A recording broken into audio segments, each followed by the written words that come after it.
Question 4a. The line L1 passes through the points A, -1, 3 and B, 2, 9.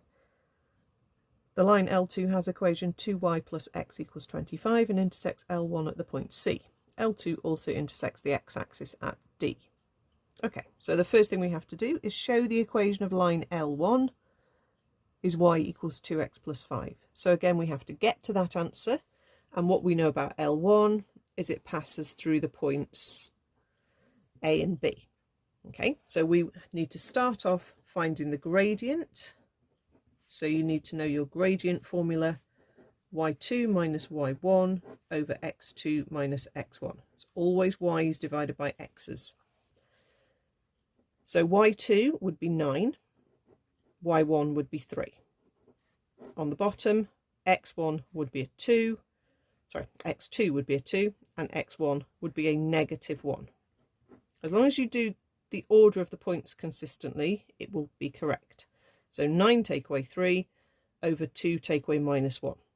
So that would give you 6 over +3, which cancels down to 2. If you did have the points in the other order and you did 3 take away 9 over -1 take away 2, you'll get -6 over -3, which again would be negative divided by negative is +2. So it doesn't actually matter which way you do it as long as you're consistent. Then you want the equation. So as long as you have a gradient and a point, you can find the equation. Now we have 2 points, so we can choose which one we use.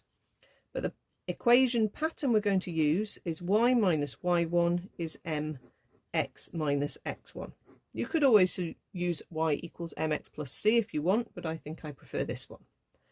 So you're going to substitute in where you see the y1, the m, and the x1, and you leave the single y and the single x alone as letters. So if I use the point A, I will sub in 3 there. I will sub in 2 for my gradient and x minus, and then I need to sub in a -1. So I'm just using this point because it has the minus there. I would equally get exactly the same answer if I use 2 and 9, because the whole point is it is true for all points on the line. Okay, let's just multiply it out. So that's going to first of all become a +1 inside the bracket. That then multiplies out to give you 2x plus 2, and then we can hop 3 across and add it on to give y equals 2x plus 5.